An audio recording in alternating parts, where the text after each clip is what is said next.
ವರ್ಷ ಇದೆ. ನಾನು ಇಲ್ಲೇ ಓದಿ 66 ವರ್ಷಗಳಾಗಿದೆ. ಅದಿದೆಯಲ್ಲ ರೆಕಾರ್ಡು.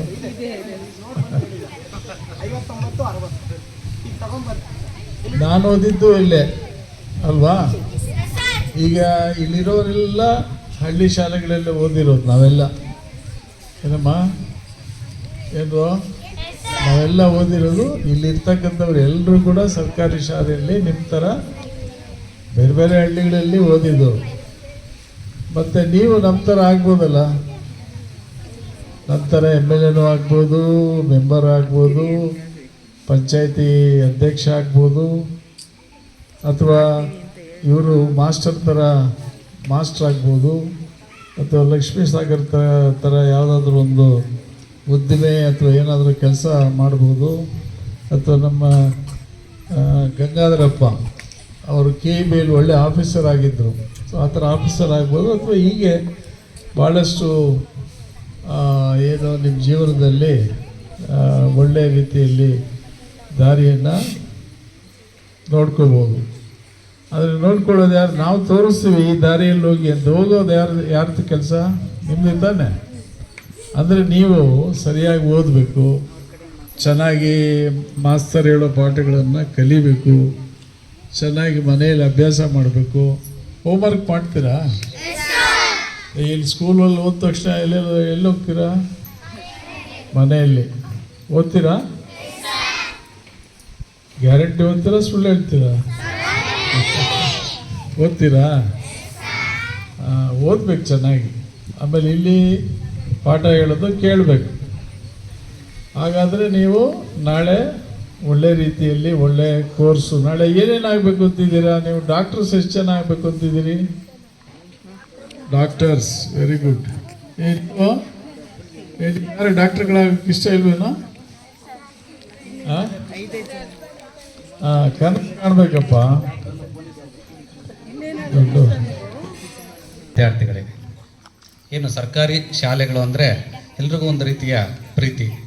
ಯಾಕಂದರೆ ಇವತ್ತೇನು ವೇದಿಕೆ ಮೇಲಿರುವಂಥ ಪ್ರತಿಯೊಬ್ಬರು ಇರ್ಬೋದು, ಇಲ್ಲಿ ನೆಲದಲ್ಲಿ ಕೂತು ಉಳಿದಂಥವ್ರು ಎಲ್ಲರೂ ಸಹ ಬಹುಶಃ ಸರ್ಕಾರಿ ಶಾಲೆಯಲ್ಲೇ ಓದಿದಂಥವ್ರು. ಇತ್ತೀಚಿನ ದಿನಗಳಲ್ಲಿ ಖಾಸಗಿ ಶಾಲೆಗಳ ಅಬ್ಬರದಿಂದ ಒಂದಷ್ಟು ಕುಂಠಿತ ಆಗಿರ್ಬೋದಷ್ಟೇ. ಆದರೆ ಒಂದು ನೆನ್ಪಿಟ್ಕೊಳ್ಳಿ, ಸರ್ಕಾರಿ ಶಾಲೆಯಲ್ಲಿ ಓದಿ ನಾವು ವಿದ್ಯಾಭ್ಯಾಸ ಮಾಡಿ ಮುಂದೆ ಬಂದ್ವಿ ಅಂತಂದ್ರೆ ಯಾವುದೋ ಉನ್ನತವಾದಂಥ ಒಂದು ಸ್ಥಾನವನ್ನು ಅಂತೂ ಅಲಂಕರಿಸ್ತೀವಿ. ಅದಂತೂ ಖಂಡಿತ ನಿಜ. ಹಾಗಾಗಿ ಇತ್ತೀಚಿನ ದಿನಗಳಲ್ಲಿ ಈ ಸರ್ಕಾರಿ ಶಾಲೆಯ ವಿದ್ಯಾರ್ಥಿಗಳ ಮೇಲೆ ಅವ್ರಿಗೆ ಬೇಕಾಗಿರುವಂಥ ಅವಶ್ಯಕ ವಸ್ತುಗಳು ಅಂತಾಗ ಯಾರನ್ನಾದ್ರೂ ಕೇಳಿದಾಗ ಎಷ್ಟು ಉದಾರವಾಗಿ ಕೊಡ್ತಾರೆ ಅಂದರೆ ಅದಕ್ಕೆ ನೈಜ ಸಾಕ್ಷಿ ಲಕ್ಷ್ಮೀ ಸಾಗರ್ ಸರ್ ಅವರು ಕಳೆದ ಒಂದು 15 ದಿನಗಳ ಹಿಂದೆ ಒಂದು ನಮಗೆ ಭೇಟಿ ಆದಾಗ ಅದೊಂದು ಶಾಲೆಗೆ ಬನ್ನಿ ಸರ್ ಅಂದಾಗ ಹೋದಾಗ ಎಷ್ಟು ಖುಷಿ ಆಯಿತು ಅಂದರೆ, ಅವರು ಓದಿದಂಥ ಶಾಲೆಗೆ ಅವರು ಬಂದು ಮಕ್ಕಳಿಗೆ ನೋಟ್ಬುಕ್ಸು ಬ್ಯಾಗ್ಸು ಕೊಟ್ಟಾಗ ಅವರಲ್ಲಿದ್ದಂಥ ಖುಷಿನೇ ಬೇರೆ. ಯಾಕಂದರೆ ಅವತ್ತು ನಾನು ಏನು ಒಂದು 15-20 ವರ್ಷದ ಈ ಶಾಲೆಯಲ್ಲಿ ಓದಬೇಕಾದ್ರೆ ನನ್ನ ಪರಿಸ್ಥಿತಿ ಹೇಗಿತ್ತು, ಇವತ್ತು ನಾನು ನಿಮಗೆಲ್ಲ ಸಹಾಯ ಮಾಡೋಕ್ಕೆ ಬಂದಿದ್ದೀನಿ ಅಂದಾಗ ಆ ಒಂದು ಭಾವನೆ ಇದೆಯಲ್ಲ, ನಿಜಕ್ಕೂ ಅದು ನಿಜವಾಗ್ಲೂ ಬೇಕಾಗಿರೋಂಥ. ಯಾಕಂದರೆ ಸರ್ಕಾರಿ ಶಾಲೆಯಲ್ಲಿ ಓದಿದ್ದಾರೆ ಅಂತಂದರೆ ಅದು ಆ ಭಾವನೆಗಳು ಅಂತರಾಳದಿಂದ ಬರುತ್ತೆ. ಹಾಗಾಗಿ ಇವತ್ತು ಅವ್ರು ಈ ಶಾಲೆಯಲ್ಲಿ ಓದದೇ ಇರ್ಬೋದು, ಆದರೆ ನಿಮ್ಮ ಮೇಲೆ ಅಭಿಮಾನ ಇಟ್ಟು ನನ್ನ ಶಾಲೆ ಅಂತೇಳಿ ಇವ್ರ ಮಕ್ಕಳಿಗೆ ಏನಾದರೂ ಕೊಡಬೇಕು ಅಗತ್ಯ ವಸ್ತುಗಳು ಅಂತೇಳಿ ಶಿವಶಂಕರ ರೆಡ್ಡಿ ಸಾಹೇಬ್ರ ಒಂದು ನೇತೃತ್ವದಲ್ಲಿ ಇವತ್ತು ಕೊಡ್ತಿದ್ದಾರೆ. ಯಾಕಂದ್ರೆ ನಾನು ಪ್ರತಿ ವರ್ಷ ಅಥವಾ 2 ವರ್ಷಕ್ಕೊಂದ್ಸರಿ ಈ ಶಾಲೆಗೆ ಬರ್ತೀನಿ. ಏನಕ್ಕೆಂದರೆ ಸಾಹೇಬ್ರು ವೋಟ್ ಹಾಕಿ ಬಂದಾಗ ಅವ್ರ ಫಸ್ಟ್ ವೋಟನ್ನು ನಾನು ಫೋಟೋ ತೊಗೊಳಕ್ಕೆ ಖಂಡಿತ ಇಲ್ಲಿ ಬರ್ತೀನಿ. ಇವತ್ತು ಇಲ್ಲಿಗೆ ಬಂದೆ ಯಾಕಂದ್ರೆ ಖುಷಿ ಆಯಿತು ನೋಡಿ. ಇಲ್ಲಿನ ಒಂದು ವಾತಾವರಣ, ಇಲ್ಲಿ ಇರುವಂಥ ಒಂದು ಮಕ್ಕಳ ಒಂದು ಶೈಕ್ಷಣಿಕ ಅಭಿವೃದ್ಧಿ, ಶಿಕ್ಷಕರ ಒಂದು ಬದ್ಧತೆ ಎಲ್ಲವೂ ಸಹ ನಮ್ಮ ಜಯರಾಮಯ್ಯ ಸರ್ ಹೇಳ್ತಾ ಇರ್ತಾರೆ. ಸರ್ ಯಾವಾಗಾದ್ರೂ ನಮ್ಮ ಶಾಲೆಗೆ ಬನ್ನಿ ಸರ್ ಅಂತಂದಾಗ ಯಾವುದೇ ಬೇರೆ ಕಾರ್ಯದಲ್ಲಿ ಬರದೇ ಇದ್ದದ್ದು ನೋಡಿದ್ದ ಸಮಯದಲ್ಲೇ ಕನಿಷ್ಠ ನಿಮ್ಮ ಜೊತೆ ಬಂದು ಒಂದು ಅರ್ಧ ಗಂಟೆ 1 ಗಂಟೆ ಹೊತ್ತು ಸಮಯ ಕಳೆಯೋಕ್ಕೆ ಸಾಧ್ಯ ಆಗುತ್ತೆ. ಆದರೆ ನೀವೆಲ್ಲ ತಿಳ್ಕೊಬೇಕಾಗಿರೋದು ಅಂದರೆ, ನಿಮಗೆ ಓದ್ತೀವಿ ಅಂತಂದರೆ ಇವತ್ತು ಯಾವ ಮಟ್ಟಕ್ಕೆ ಅಂತಂದರೆ, ಸೊ ದಾರಿಯಲ್ಲಿ ಹೋಗೋ ಭಿಕ್ಷಕನ ಸಹ ನಾನು ಓದ್ತೀನಿ ಅಂದರೆ ಅದನ್ನು ಒಂದು ಭಿಕ್ಷಾ ಪಾತ್ರಲ್ಲಿರುವಂಥದ್ದು ಕೊಡೋಕ್ಕೆ ಸಹ ರೆಡಿ ಇರ್ತಾರೆ. ಅಷ್ಟರ ಮಟ್ಟಿಗೆ ಇವತ್ತು ದಾನಿಗಳು ರೆಡಿ ಇದ್ದಾರೆ. ಆದರೆ ನೀವೇನಂದರೆ ಶ್ರದ್ಧೆ ಮತ್ತು ಭಕ್ತಿಯಿಂದ ಓದಬೇಕಷ್ಟೇ.